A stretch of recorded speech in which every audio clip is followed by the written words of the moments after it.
बिस्मिल्लाहिर्रहमानिर्रहीम अस्सलामु अलैकुम रहमतुल्लाह। आईनी तरमीम होने के बाद सबसे बड़ा सवाल ये पैदा हो गया था कि अब चीफ़ जस्टिस कौन बनेगा, और चीफ़ जस्टिस बनने के लिए आईनी तरमीम के बाद एक पार्लियामेंट्री कमेटी बनाती गई है, और पार्लियामेंट की जो कमेटी बनाई गई है उसके अंदर हुकूमत के कुछ लोगों को शामिल किया गया है और साथ ही ऑपोजिशन के यानी पीटीआई के लोगों को शामिल किया गया है। अब हुकूमत के लोगों में जिन लोगों को शामिल किया गया है पार्लियामेंट्री कमेटी के अंदर, उसमें ख्वाजा आसिफ, उसमें एहसान इकबाल, उसके अंदर राजा परवेज़ अशरफ, नवीद कमर और इसी तरह से कुछ सेनेटर शामिल हैं। जबकि पीटीआई की जानिब से बैरिस्टर गौहर खान, सेनेटर अली ज़फ़र और उसके अंदर साहबज़ादा हामिद रज़ा को शामिल किया गया है। पीटीआई ने तो खैर इसका बाइकआउट का ऐलान कर दिया है, क्योंकि इमरान खान ने कह दिया था कि एक तो आपने आईनी तरमीम होने नहीं देनी, और अगर ये पास हो जाती है तो फिर आपने इस प्रोसेस का हिस्सा नहीं बनना। तो इमरान खान की जो इंस्ट्रक्शंस हैं वो तो बड़ी वाज़ेह हैं कि एक तो आपने आईनी तरमीम के ख़िलाफ़ तहरीक चलानी है, आईनी तरमीम के ख़िलाफ़ जो है हर सूरत में बाहर निकलना है। और इमरान खान ने 2 मरतबा 2 अटैम्प्ट्स में तो नाकाम कर दिया था इस आईनी तरमीम को। तीसरी अटैम्प्ट में अब ये गवर्नमेंट जीत गई है, गवर्नमेंट जो है वो इसमें कामयाब हो गई और गवर्नमेंट ने ये आईनी तरामीम पास करवा ली। अब सबसे बड़ा जो सवाल पैदा हो गया है, जिसकी वजह से पूरे पाकिस्तान के अंदर अब बहस हो रही है, पूरे पाकिस्तान के अंदर ये देखा जा रहा है कि अगला चीफ़ जस्टिस कौन होगा। अब उसमें पार्लियामेंट्री कमेटी के पास ये सारे इख्तियारात चले गए हैं।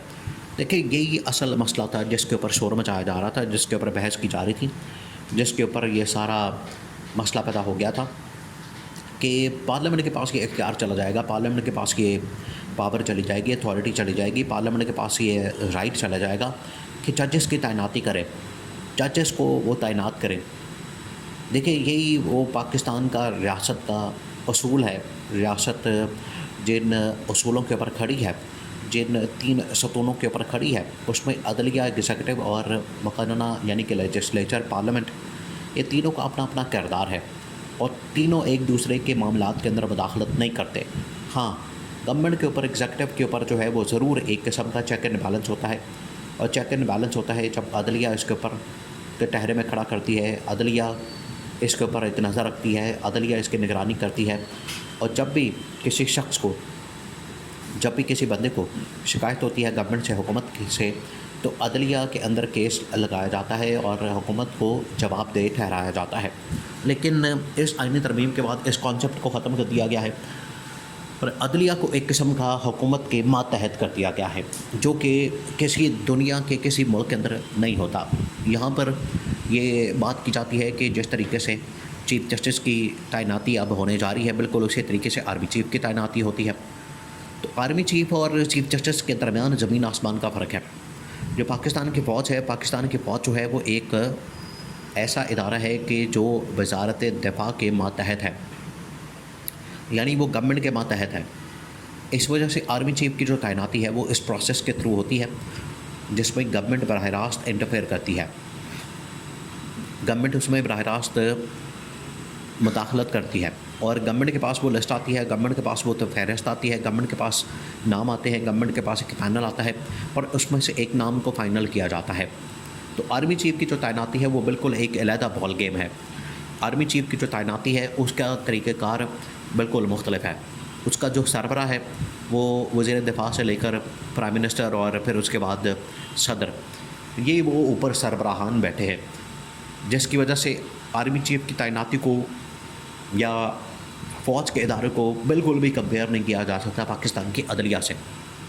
पाकिस्तान की जो अदलिया है वो एक इंडिपेंडेंट इदारा है, वो बतौर इंडिपेंडेंट इदारा काम करता है और उसमें किसी किस्म की मुदाखलत नहीं, उसमें किसी किस्म की इंटरफेरेंस नहीं हो सकती और असूल भी यही है कि उसमें किसी किस्म की मुदाखलत नहीं होनी चाहिए।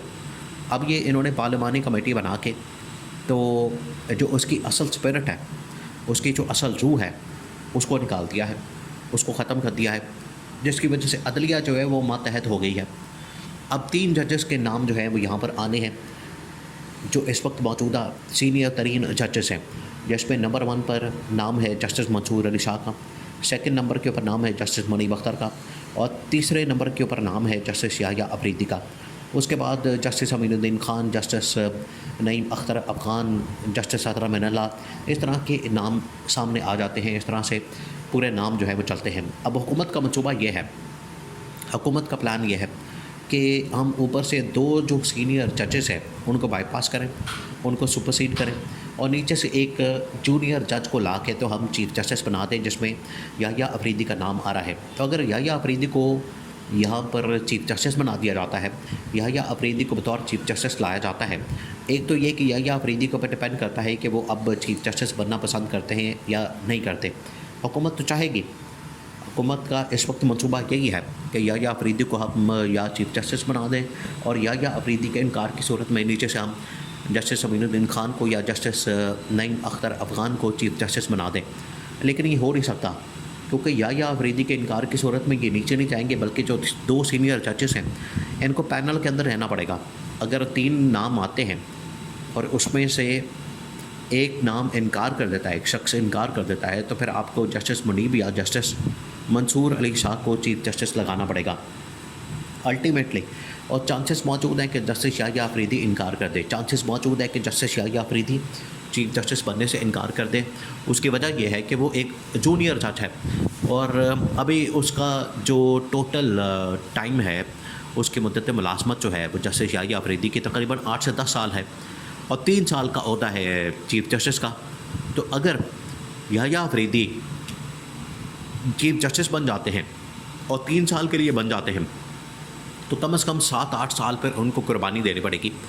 तो याह्या अफरीदी ये इसके ऊपर जो है वो कॉम्प्रोमाइज़ नहीं कर सकते। याह्या अफरीदी 8 साल का करियर जो है वो ख़त्म नहीं कर सकते, फिर उन्हें रिटायर होना पड़ेगा 3 साल बाद, जबकि करियर उनका 10 साल का पड़ा हुआ है।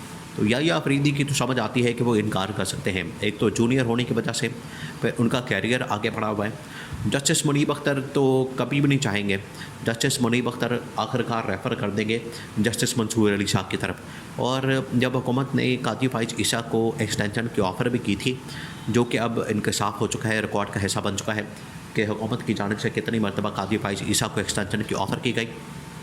काजी फाइज ईसा ने ये एक्सटेंशन लेने से जब इनकार कर दिया तो जस्टिस मंसूर अली शाह की तरफ भेजा गया कि अगर उसको कन्विंस कर लो, अगर उसको मना लो, अगर उसको एक्सटेंशन दे दो तो फिर मैं भी एक्सटेंशन ले सकता हूँ। लेकिन जस्टिस मंसूर अली शाह ने, जस्टिस मुनीब अख्तर ने एक्सटेंशन लेने से इनकार कर दिया।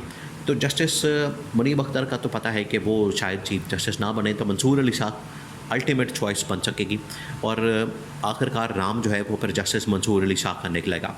और ये इमरान खान के मौक़िफ़ की तायद होगी, इमरान खान की और PTI के मौक़िफ़ की तायद होगी और इनका जो मंसूबा है हुकूमत का, ये इस्टेब्लिशमेंट का, ये मंसूबा नाकाम हो जाना है। आखिरकार चीफ जस्टिस मंसूर अली शाह को ही बनाना पड़ेगा।